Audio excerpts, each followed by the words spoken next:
All right. Welcome to the Custody Clinic presented by Legal Aid of North Carolina. While Legal Aid is unable to offer representation in most custody cases, this presentation will provide you with an overview of custody law in North Carolina and guidance on how to file a custody complaint on your own. The presentation will also address the impact of the COVID-19 emergency on filing for custody at this time. The presentation will explain custody law as it applies to both parents and non-parents. Our presenter today is Elysia Jones.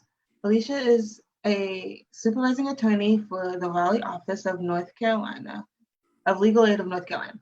She works primarily in the fields of family law and domestic violence. She enjoys empowering clients and working with the population that Legal Aid serves. She serves on the WCBA and the NCAJ CLE committee. She is on the board of Triangle Area Parenting Support and a member of her daughter's PTSA. Her expertise extends from family law into criminal and civil court as well. Following the presentation, you will have an opportunity to ask the attorney general questions about the law. Please keep your questions as general as possible, as we are unable to provide you with legal advice specific to the facts of your case. If you're watching on Zoom, you can ask questions in the Q&A function. And if you're watching on Facebook, you can ask questions in the comments. Thank you for attending today's clinic.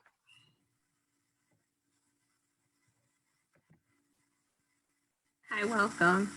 Thank you for attending today's clinic. We're excited that you're here. I know it's really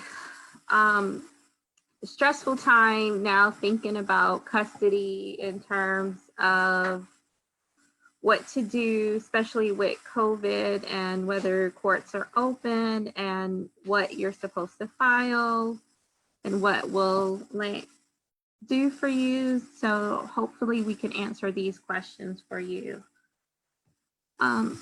So for the most part, Lance does not represent in most custody cases, but we do offer advice. There's going to be our central intake number at the end of this presentation. We have a lot of pro se representation forms and information for primary custody or visitation. This clinic is going to provide information on that as well. Let's talk about the law and what custody is about. So the legal standards for parents. The legal standards are the best interests of the child. That is what the court is going to take in consideration when they're talking about custody. So it's who's going to get custody, how they're going to consider who's going to be the best caretaker of the child, whether that's the mother, the father, or grandparent, third party who is asking for custody. They're going to consider several factors in that: primary caretaker, discipline, work schedules, physical, emotional, educational, spiritual needs of the children, financial needs of the children. There are several factors that goes involved, and it's not a one fit situation. So you can't base your factors on what happened in somebody else's case. So there are several definitions that you should know. The plaintiff is going to be the person that files. The defendant is going to be the person that has the papers filed against them. Pro se means a person has filed on their own without an attorney. That happens often. You do not need an attorney to file for you in a custody case. Primary custody, that is it's a term of art. So what that means is what you make it mean and what the court defines it. So the person that has a majority of the custody, whether that is physical custody or whether that is legal custody. So physical custody is overnight. So who has more of the overnights? Legal custody is who gets to make decisions for the child, such as who gets to pick what schools, what doctors the children goes to, whether the child has therapy. That's always a big thing. Visitation is going to be the same as physical custody. So whether you see the child overnights or you just have daytime visits with the child. So who can sue? That's always something that is interesting in custody and comes up a lot. A parent, a relative, a person, an agency can sue someone with a relationship to the child. Who's going to get preference in a case are going to be the parents in a case. Where can you file? District court is where a case is going to be initiated. The county where you reside, where the child resides, and where the other party resides are where you can file. When can you file? So you can file anytime, generally after separation. However, the child must have been a resident of North Carolina for at least 6 months prior to the filing for the court to have jurisdiction. Now, that right there has a asterisk because there are some reasons where you can file prior to that 6 months, such as emergencies, but that's also going to be on a case-by-case basis. And if that's going to be the case, then maybe you should call our central intake unit to talk about your unique issues. One of our attorneys can talk to you if it's an emergency situation.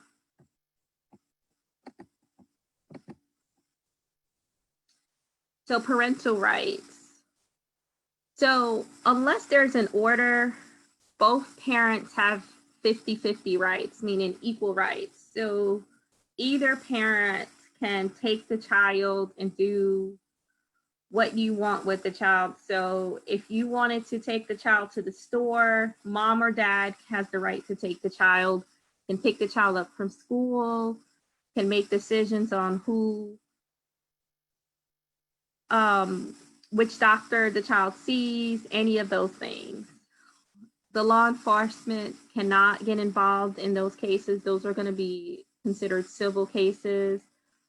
The police will not enforce anything between a mom and a dad absent an order from the court.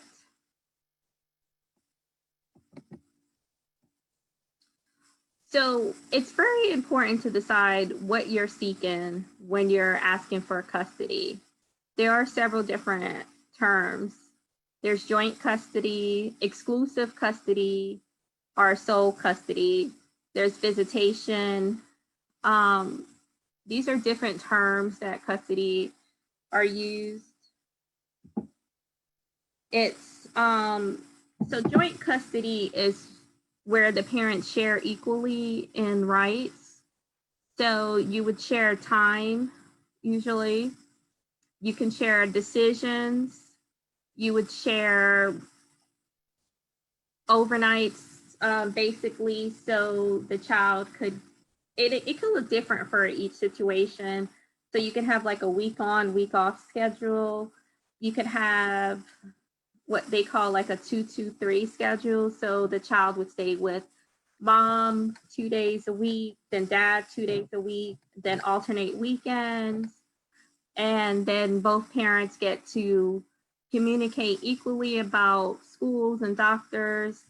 So if the child goes to a new middle school, or right now, if you're deciding between going to in-school versus a virtual academy, that's a decision that both parents would have to make. Now, exclusive custody versus like a sole custody decision is where one parent has those rights over another parent. So say it's dad has sole custody or exclusive custody, well, then dad would make all of those decisions and mom would not have those rights to make those decisions, but mom may have visitation. So dad will have the right to make the decisions of where the child goes to school, where the child sees the doctors, what the child does to day-to-day schedule. The child overnights would primarily be with dad, but then we'll have some visitation with mom. So may have weekends with mom. So like alternate weekends usually would be with the other parent, which is what the visitation schedule would be. But a lot of times in the visitation schedule, the parent that has visitation usually doesn't have a majority of either the custody in terms of time sharing or in terms of legal decisions. So, but you could have both, and it's unique for each parent.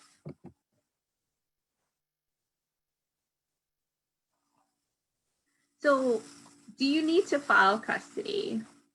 You don't need to file custody for a child support. You never need to file custody for a sharing case. You may want to file for custody.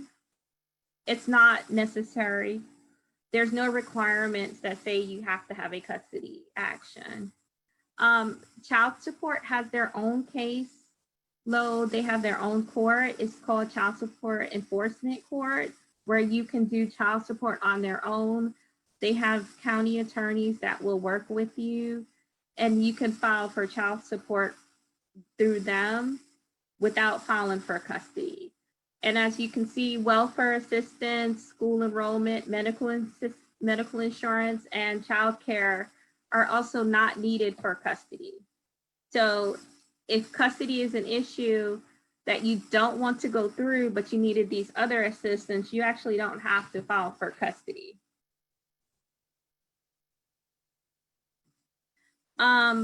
So drawbacks to filing. It can be time consuming. It can take a lot of time to the court. So especially in Wake County is a county it's populated. You can take a ton of time to get through with court. Your case can be continued several times. So it may take multiple trips to have your cases heard. You may have to have your life put on the stand. So things that will be examined are things such as your mental problems, if there are any mental problems, your criminal record, if there are any criminal records, your character, anything that your financial records are going to be on display, your friends, your job, your people that you associate with, all of those are going to be factors in your custody decisions and things that the court will consider. So I would really do a self-evaluation when you're thinking about custody.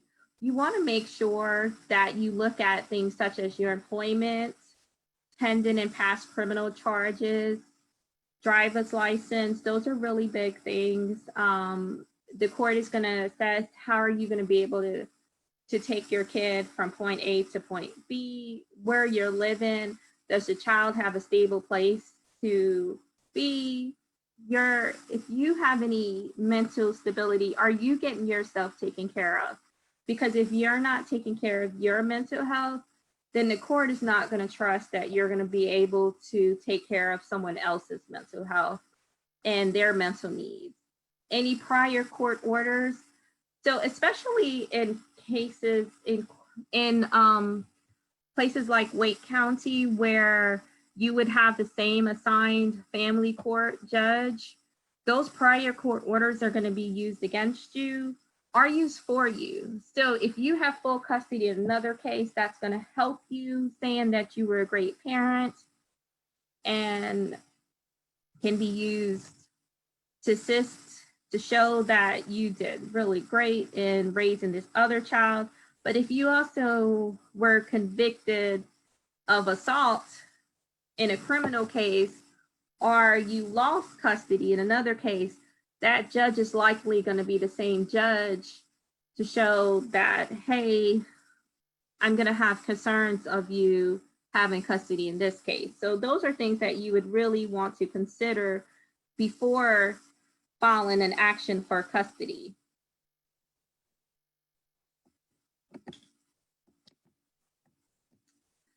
So there are some other things that you want to consider. Do you need a lawyer? Sometimes you do, sometimes you don't. Will the other parent be cooperative? So one of the things that's a requirement in North Carolina is mediation. So if you file the papers, the first step in North Carolina is that you two would go to mediation. So if the two of you can cooperate and come up with a custody agreement, you may not need a lawyer. Is the other parent likely to get a lawyer? If the other parent is likely to get a lawyer, you may consider getting a lawyer. Is your case going to be contested? If it's going to be something where we talked about the other issues in the previous slide, where you do have some concerns and you want to address, because you had some concerns doesn't mean that you're going to lose custody. Because you had some mental issues or you had some criminal issues in the past doesn't mean that you're going to be a bad parent now and that you should lose custody. It just means that you may have to fight harder, or you may have to show the judge, hey, this is who I was in the past and look at all these things that I'm doing now. But you may need a lawyer to craft that argument for you. So those are things you may want to consider. So when you're ready to file, these are the things that you're going to need to consider. You want to get the paperwork done. Family law, custody is really paperwork heavy. It's a lot of paperwork that goes into this. That's another reason you may want to get a lawyer. But a lot of the courthouse, if she's here, you can go ahead and go. A lot of the courthouses have self-help custody forms, and they have the packages that you can do on your own. And they'll provide all of the papers that you can do. We do a lot of that for you. If you contact our central intake unit, we do have paperwork we can help you with and give you packages. But these are some of the forms that you need. And also, some counties require special forms for their county. Durham County is another county that has special forms. Cumberland County is a county that has special forms. Wake County is a county that has special forms just for that county. Most of those forms can be found on the NC Court's website, which is on our slide provided for you. So, but the basic forms are the domestic civil action cover sheet. So that's just going to have your basic information. So those are the things that you're going to need to know: your name, the other party's name, some basic information, the civil summons, that's the same thing, the complaint. Now the complaint, you're going to have some more information. The petition to sue as an indigent. So what that means is the petition to sue and waive the fees. So it costs $150 to sue or to file a motion for custody. However, we do have a form if you can't afford that. And it also waives the service fee, which is $30 in most places. So with that form, you would have to have some proof that you can't afford it, but there is a form for that. There are some additional things that you need, which is the service member affidavit, which is a form to talk about whether the other party is in the military. And then there's the affidavit of the minor child. Use the affidavit of the minor child you would have to have for each child. And that is a paperwork that talks about where the child has lived for the last 5 years. And you would need that for each child. This says 2 copies of each form. This should have been updated, I'm sorry. you would need 3 copies of each form. So this is a petition to sue as an indigent. This is our older one. It's been updated a little bit, but it's basically the same. And it's just saying that you're asking to sue or initiate a complaint, and you're financially unable to pay for it on your own without it. So you're asking the court to consider some evidence that you can provide to show why you can't bring the money to them. There are some reasons, such as that you receive food assistance, you may receive SSI or SSDI. You can also bring an affidavit of either unemployment or your bank statements or something to show. They have another financial form that you can bring to show. And this is a little bit more. You can't afford to filing fee. You request to waive this. You do receive food stamps. One of the other things is that you're represented by a legal organization such as Legal Aid represents you. But one of the things that is noted, please don't lie. You could be held in contempt of court. This does come back at you because one of the things that it's used for is for child support, and also one of the factors that goes into child custody, child support, all of those things is financial assistance. So if you're in here saying, I can't afford this, and then on the other hand, you're saying, well, hey, I have a great job and I can afford to take care of my child. On the other hand, then the court is going to say you lied here, so we're not going to believe you here. It's okay to say I can't financially afford this right here, but I'm doing the best I can to take care of my child. This is what I'm doing. Then that's okay. You know, people make a way any way they can. You just tell the court and be honest.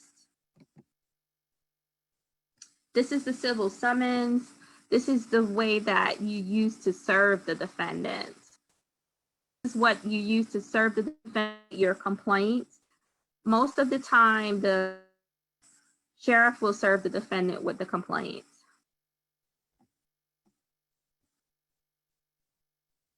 Basic information right here.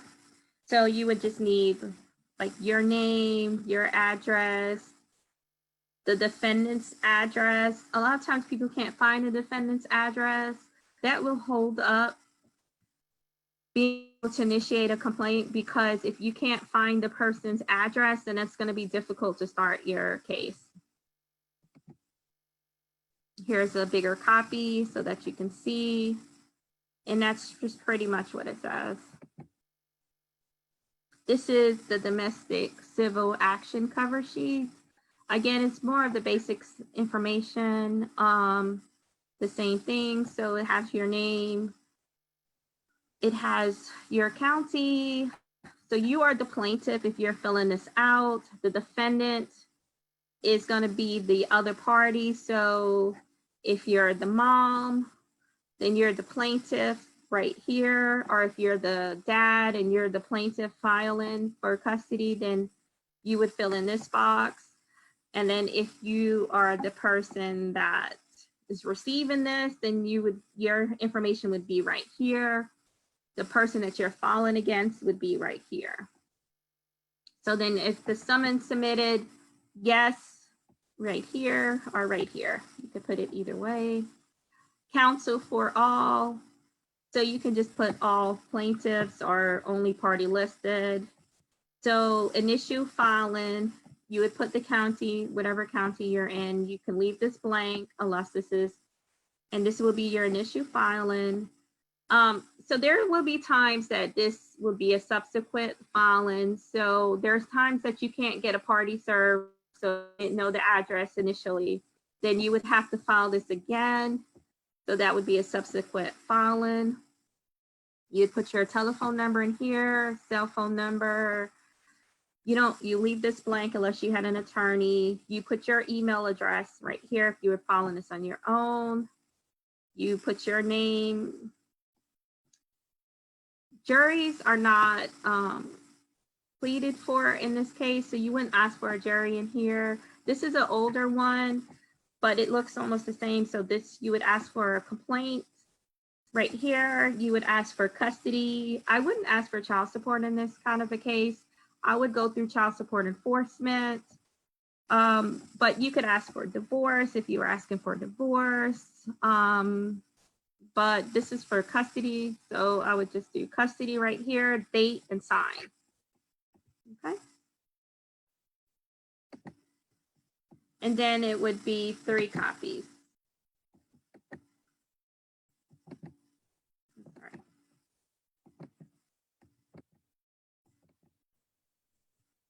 Okay.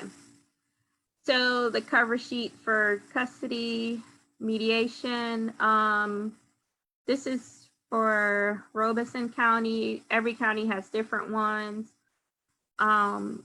A lot of counties have their own. Wake has one, Durham County has one, Cumberland County has one. So you just fill out the information that's requested on here to the best of your ability. Make sure that you have all of that information. It's important. A lot of these cover sheets ask if there's a domestic violence protective order in place and if there's DSS involved. If there's a here's a bigger copy. If there's a domestic violence protective order in place, a lot of times that will waive a need for mediation and will allow you to go to court immediately rather than having you in the office with a third party. Okay. So here's a complaint. These are samples. They have them on the NC Court's website.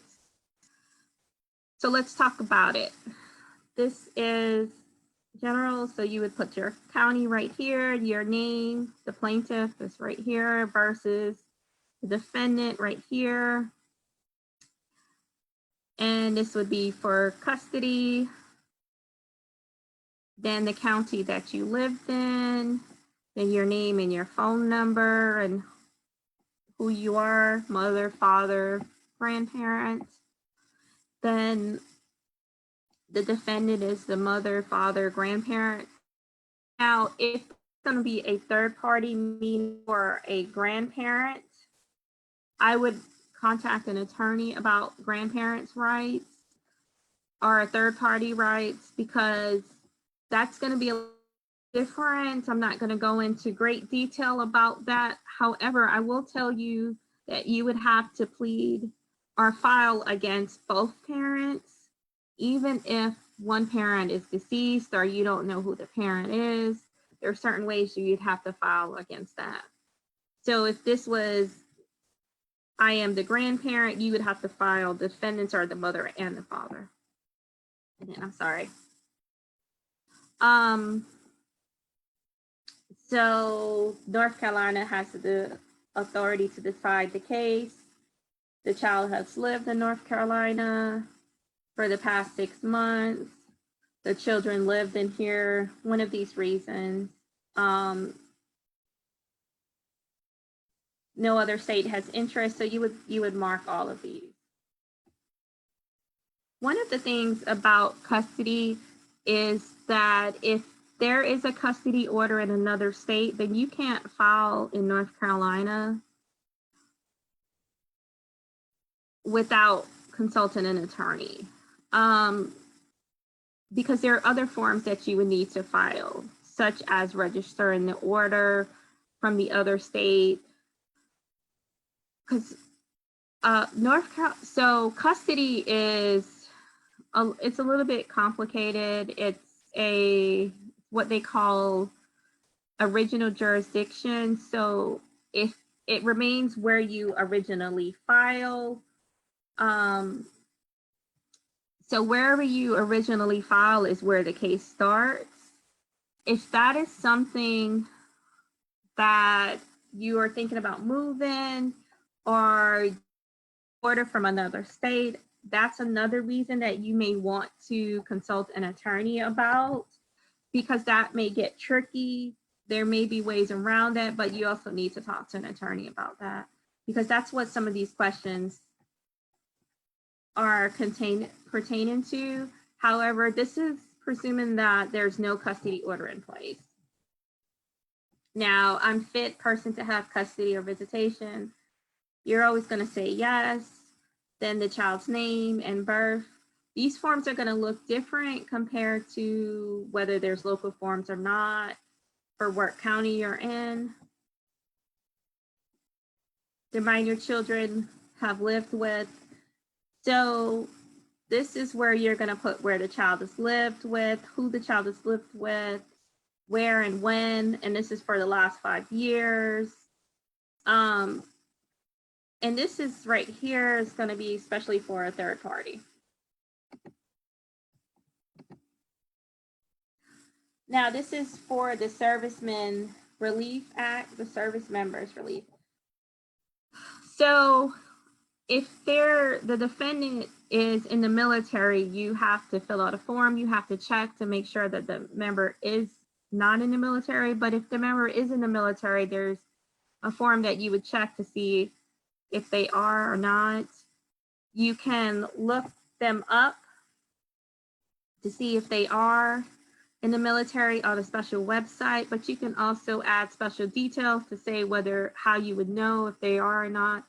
So if you know that the other party is not in the military because you two are still married, then you write on that form that the two of you are still married, and you know that the person is not in the military because the two of you are still married. But if you're not sure if the person is in the military, use the website which is located on the form to look the person up. But all of that is going to be on there. And here is some information. The court is not going to enter an order if the person is in the military. That person gets an attorney to represent them because of that.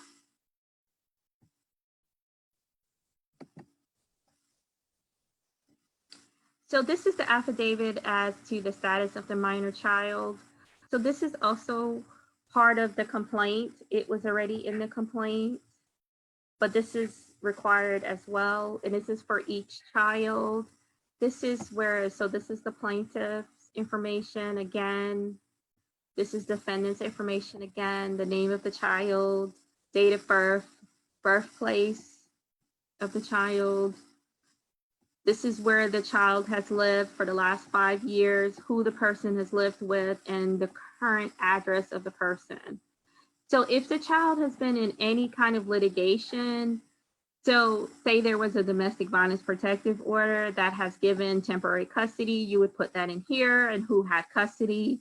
If there was a DSS action, so Department of Social Services had entered a temporary custody action and taken a child or something like that nature, you would put that in there. If there was another temporary action for custody and now you're filing for permanent custody, you would enter any of that information. If not, then you would say you don't have any information, and then you would just enter, you would just sign and say who you are, the relation child, and is notarized, and you would go on.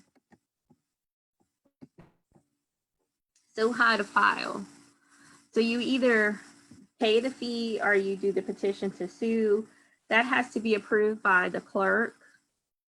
Then you would go to the sheriff and you would pay that. The court would take the original and you would get copies. One copy is for you. You would always keep one copy. One copy goes to the sheriff to serve the other party. And the other copy, the original, goes to the court. How to pay. So the clerk does not take personal checks. You can do cash money orders. They do take debit cards or credit cards now. They do not give any kind of legal advice. People ask them all the time. They will not tell you how to fill out any paperwork. They will hand you the paperwork. Some counties charge for the paperwork copies. Some counties do not. I think Johnston and like Cumberland County have the paperwork there for you to pick up. Wake County charges for the paperwork, the blank paperwork. So that's also something to call ahead to ask if you need to get copies of the paperwork prior to that. Serving the defendant. So this is something that we get asked a lot. Can you serve them yourself? Even if you're friendly, you cannot serve them yourself. That does not count. And your case cannot be heard without service. Even if you tell the person, hey, I'm filing against you, you cannot be served. The court will not hear your case and you can't serve the person yourself. You can service by sheriff, which is $30. However, that indigent waiver will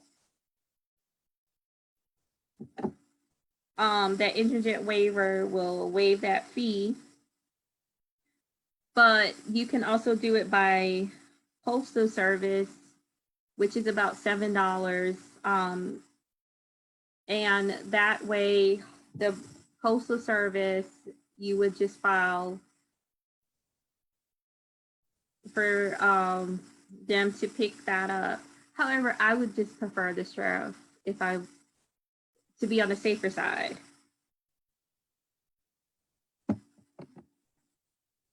The certified mail, you would do the summons and complaint, but you would have to take that back to the courthouse, and then you would have to fill out the paperwork again with the courthouse to show the affidavit, to show that you served them with that. You have to bring back the green card. It's a little bit more complicated than having the sheriff serve, because the sheriff, if you did the sheriff, they serve them and then they bring back their paperwork saying that the person was served. By certified mail, you actually have to take that once you get that green card back, and then there's another form for you to fill out and take that back to the court. See the verification saying that you served the person. So what to expect next? Defendant has 30 days to answer. And then they can make a motion for extension of time. And then they can answer with a counterclaim. Mean they can request for custody themselves. They could ask for custody. They could ask for visitation. They can consult a lawyer. It's automatically set up for mediation. There is that exception for domestic violence protective orders. However, it really depends, because there are some judges that even with the domestic violence protective order, there are a few other limitations, such as the other party lives over 50 miles away, will still schedule for mediation. So let's talk about mediation. Mediation is where a third party will sit down with you and talk about coming to an agreement. I think mediation is a great process. You have a trained third party coming in there where the two of you can work out a solution that you two come up with, where a judge isn't in there telling you what to do. So it gives you a way that the two of you can sit there and try to work something out that's a solution for you two to come up with.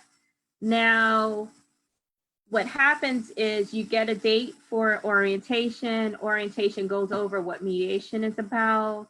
Then the two of you come up with a time that you talk to a mediator.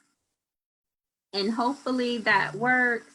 And then if that does work, then the mediator drafts the form and it comes up with a order that the two of you would agree on. It sends it back to you. And if you have an attorney, you can take it to your attorney and look at it, or you can just consider it and go back and sign it. So here is one of the forms. And it's just saying that you're requesting custody, and this is like, so who would have visitation, mom, dad, You would have joint custody, or one would have exclusive custody of the children, and then weekdays or weekends. It's always important before you go into a custody order or mediation to consider, what do you want? What are you asking for? What kind of schedules are you looking for? Weekdays, weekends, holidays, how do you want it to look? Do you want alternative holidays? So Easter with mom, Thanksgiving with dad, Christmas with mom again, something like that. Summers, and then you can have something to work through in mediation. And that's what you would have. You would walk out with standard visitation. Here is something that we talked about earlier, every other weekend with alternative major holidays. So mom would get Easter in odd years, dad would get it in even years. It would alternate for the rest of the time. So one year it would be mom, next year would be dad, 1 year it'd be mom, next year would be dad, 1 year it'd be mom, next year would be dad. Well, not from Father's and Mother's Day. The parent would have those, but then the rest of the holidays would be like that. Okay. So people always ask, what happens if mediation fails? Mediation doesn't always work. People don't always agree. That's okay. You have courts. But you have to know, when you put it in the hands of a judge, you put it in the hands of a judge. So it doesn't come back to you anymore, it goes to a judge. So now this third party is going to be the person that decides who makes the best decision for your family. So you do have to understand that. Then there's a few more steps. So this varies from county to county. You would either file a notice of hearing and a civil calendar request and serve the defendant. Or some counties, the mediator will send a notice to the judge and say, hey, mediation failed. Now, can you set a time for the calendar for them to have court? Now you have to make sure that you gather all your witnesses, you get all your evidence together, you are on time for court all the time, okay?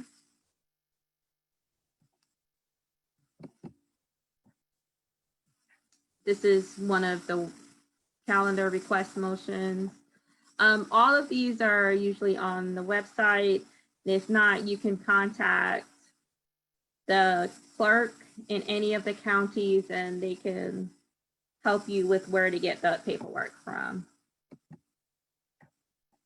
So before the hearing, get nervous.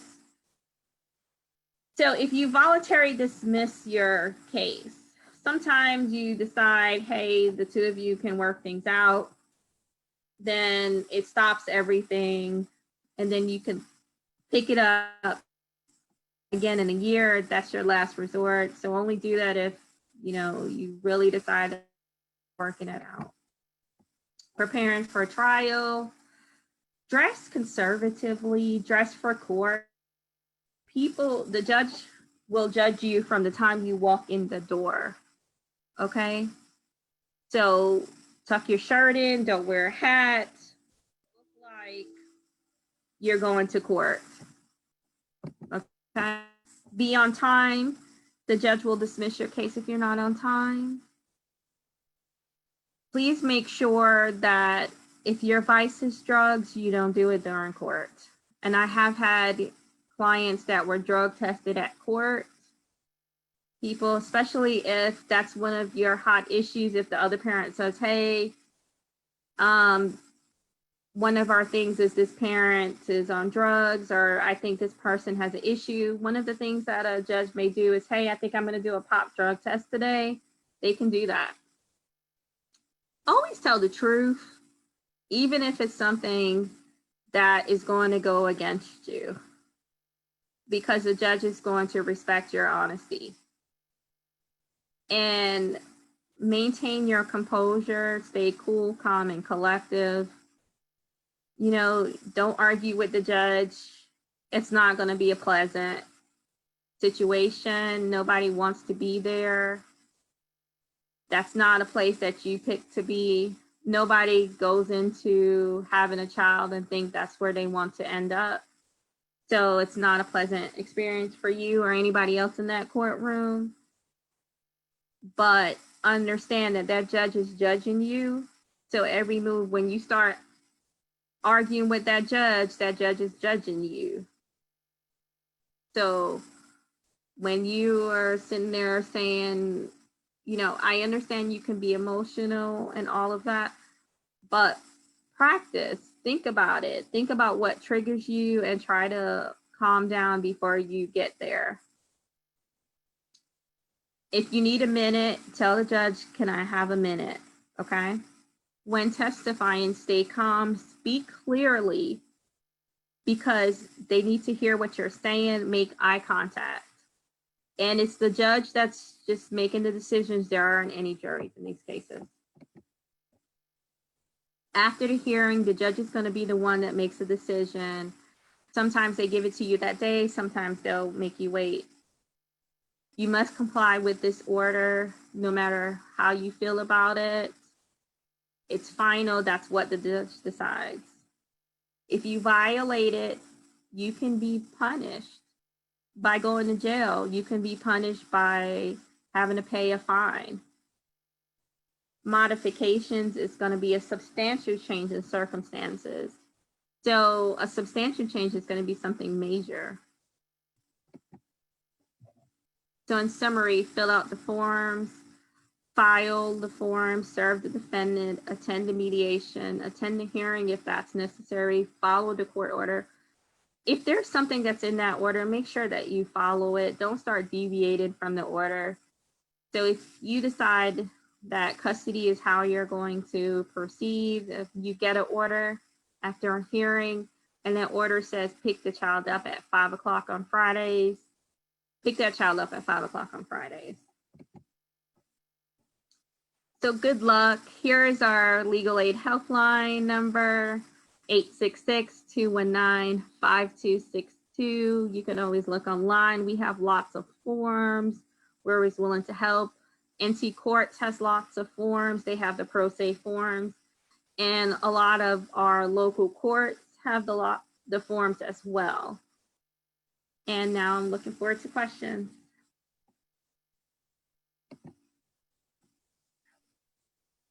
All right, so if you're watching on Zoom, please use the Q&A function to ask your questions. And if you're watching on Facebook, you can ask them in the comments. We already have a couple questions. So if you could, though, go back to the legal aid helpline slide so that they can see it as we refer to it. We'll be referring to it a lot.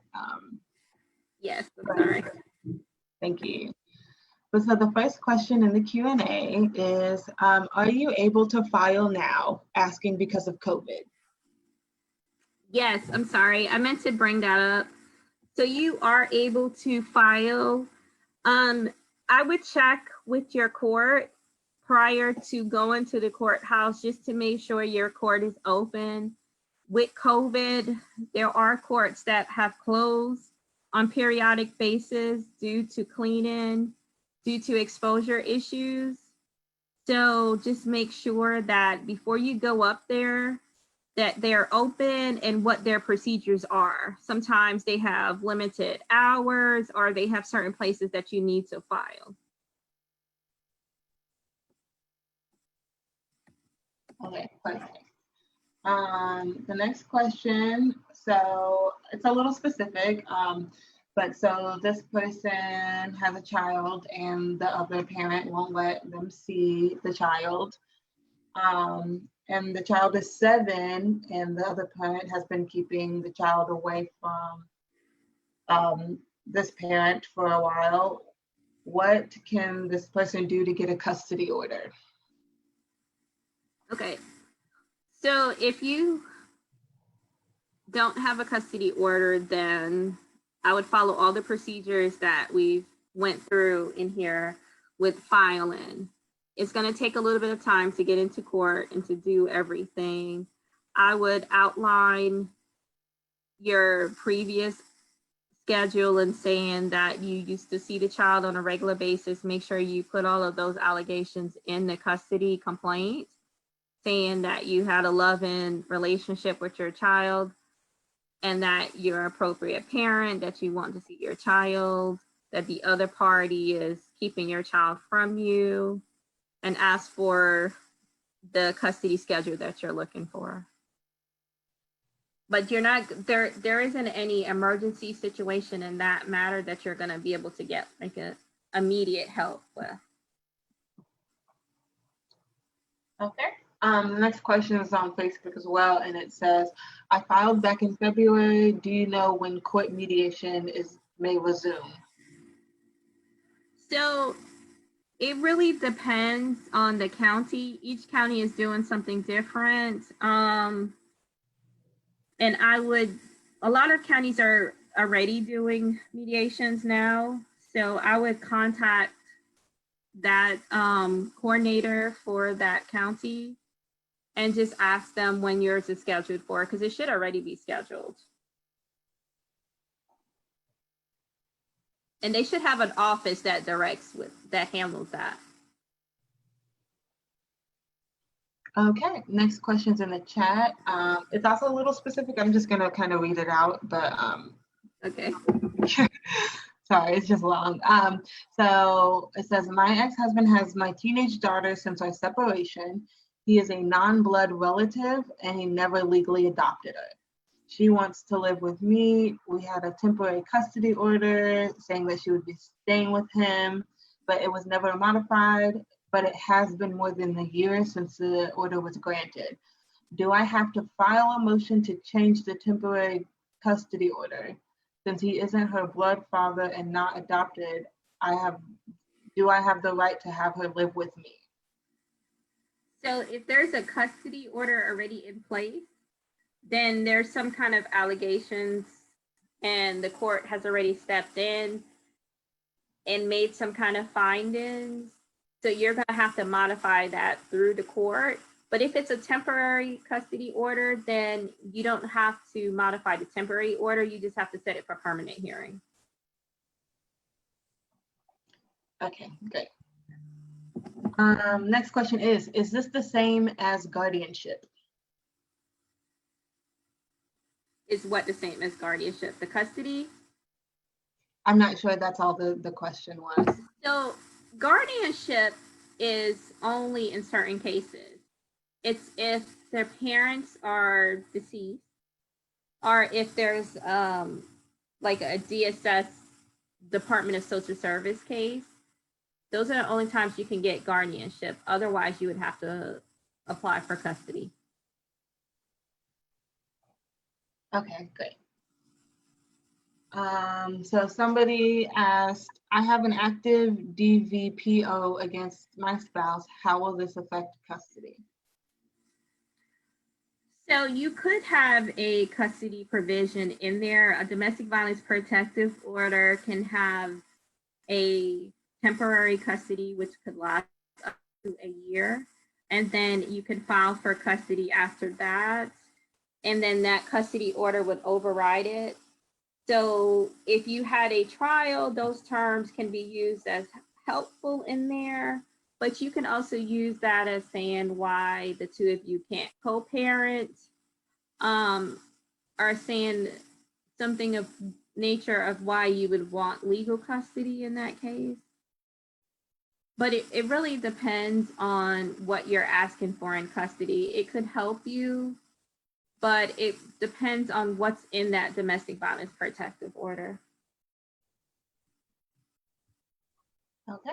We've got a couple questions about birth certificates. So if the other parent is not on the birth certificate, do you need to file for full custody or primary custody? So if the other party is not on the birth certificate, then I would consider why you're filing for custody. So I would not file for custody if custody is the only thing you're seeking. If it's a child support case, I would consider if you want the other party's help, if you need the other party's help, and if you want that person in there, because you're going to establish custody through that. That means that form if you're asking for that. But if the other party is not on the birth certificate, then that other party needs to go ahead and file if they're seeking for custody, but you don't have to be proactive and do that. Okay.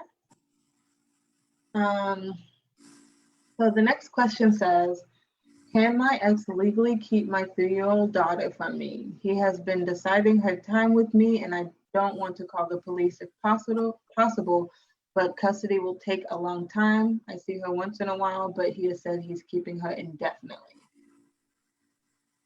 So absent a custody order, then both of you can essentially do that. So if you went to take your 3-year-old and then you decided to keep your 3-year-old from him, then you can do that. If he took your 3-year-old and kept your 3-year-old from you, then he can do that. And the cops can't do anything about it unless the child is in some kind of danger.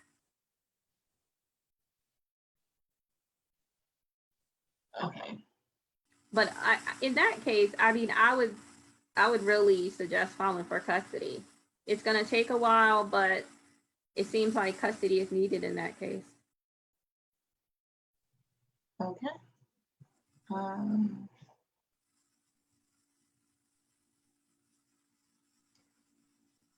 So what if the other parent lives in a different state?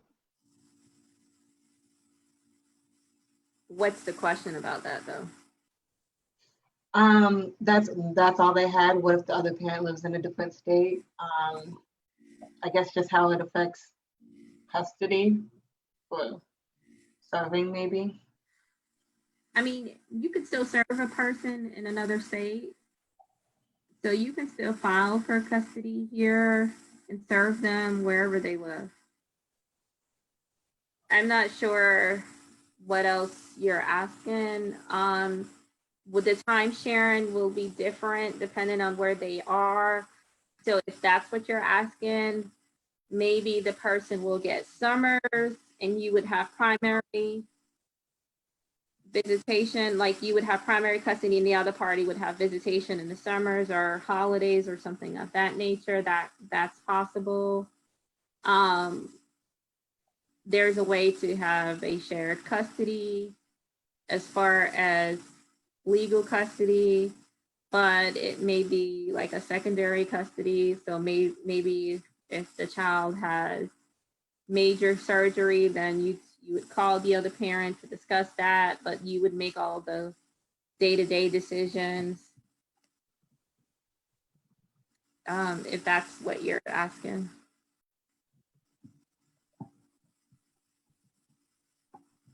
Okay. Next question is, I was told from the mediator that the other party can't be forced to do online mediation. And right now, is mediation being done online only? I think that's on the county that you're in. So that's a county specific. And I think you should call the county that you're in, ask them what their policies and procedures are for mediation.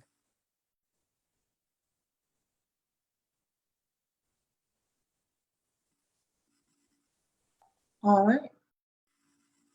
And then if a relative is caring for a child, do they need to have a custody order to register a child in school and make health decisions, etc.? So they don't. You can have a power of attorney to make medical decisions, and there are schools that have paperwork for the school that you can register with. But it really depends on the school that you're in, the counties. Some of them are really difficult and may require custody paperwork, some may not. And some, if you have social services are involved, then some of the paperwork may be all that's needed. So I would really check. There are some counties that provide their own forms that the parents may just need to fill out.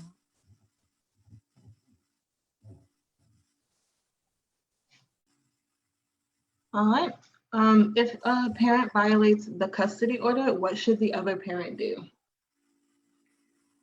So it depends on what the parent does. If the parent is withholding the child and there's a custody order, then you can the police to maybe ask them to step in to enforce the order to get your child back.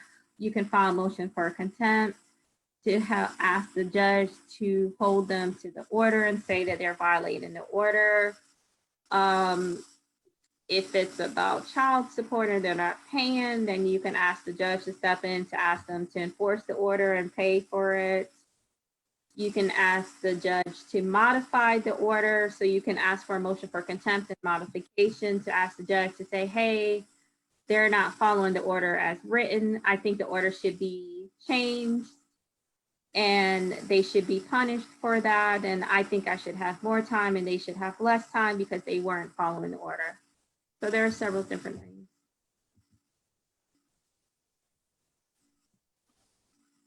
Okay. So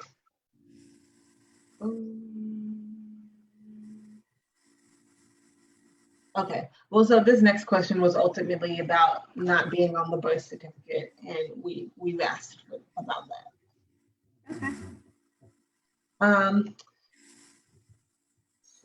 Okay. So I have a 10-year-old son whose father has not been present since he was born. I would like to remove him from the birth certificate and change my son's last name. Is this a custody issue? And does the father need to be present? So that's a termination of parental rights issue.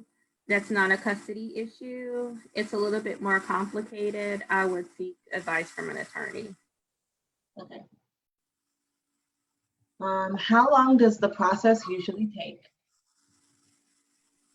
That depends on what county you're in. Some counties move things along really quickly. Some counties can take a long time. And right now with COVID, I would be really patient. It's taken months to get things done right now. You have to realize with things that when the courts had shut down for the things that were not urgent cases, the courts never shut down all the way, but the cases that were not urgent, such as custody cases that did not have an emergency component to it, are going to be backlogged. So the things that were filed months ago are going to be hitting the courts very slowly. So those things are going to be hitting the courts now and in a few months. So the things that you file now are going to be hitting the courts in the next few months. So it's going to be a little longer process right now. And with COVID, we don't know whether courts are going to stay open or closed, and what courts may need to open and close depending on the exposure issues. So I would just be patient right now and just think of it as a 3 to 6 month process, which could be even longer. All right.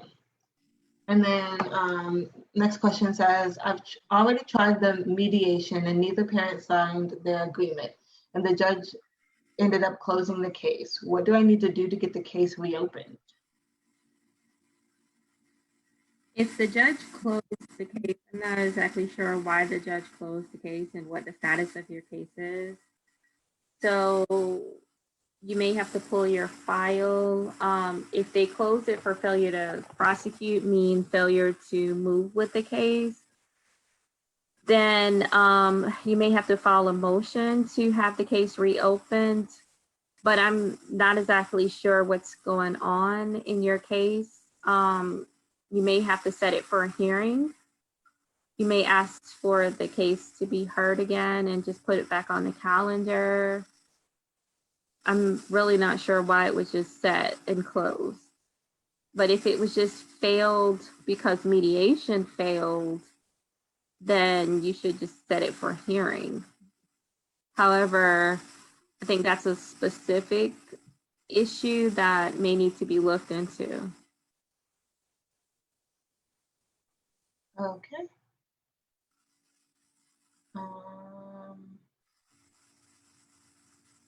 And then there was one kind of specific case, like specific question with a lot of details in the chat, but ultimately it boiled down to what should someone do if they need specific and immediate help with a custody case right now.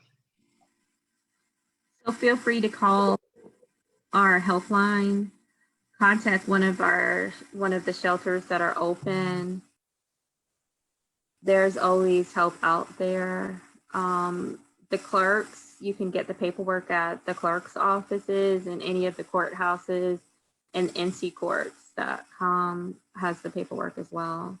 Legal Aid NC has paperwork.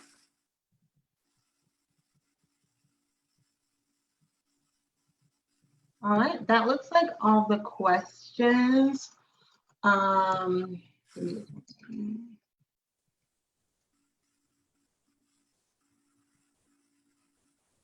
So I do just want to say, if you registered on Zoom, you will be getting an email with the link to this video as well as the custody paperwork. And I did put the link to the custody paperwork in the Facebook comments, so you can get that on our website. So yeah, it looks like that's all the questions. So thank you so much. Well, it was a pleasure. I hope I answered at least most of your questions. I hope you all have a wonderful afternoon. Our helpline is always here for you. There's a lot of resources out there, so make sure that you do, request the help that you need. Oh, wait, we just had one more question come in. So this will be the last question. So somebody asked, I am kinship care for my great nephew, and I have had him for 2 months. The mother is working on a plan, but it seems that the caseworker and the judge and the parties involved are dragging the process. So what do I, and so I'm going to need help. What do I do? Okay. So that is abuse, neglect, and dependency court, and not through custody court. And that case is where DSS is involved. It sounds like it's a little bit more complicated. I think you need to contact the CPS worker that is helping. Those cases do take a long time. Unfortunately, there aren't fast tracks for that. I would just be patient, ask them what the status is. They do status updates constantly, see where the case is progressing, see what the plan is. You can ask them what the plan is, see what the safety assessment is, what the status is for the child, what the plan is for you, what steps you need to do, what the progress is, but it's going to take a while. All right, well, thank you so much. And if y'all have any specific questions, feel free to call our hotline, the helpline, and visit our website. Thank you. Thanks.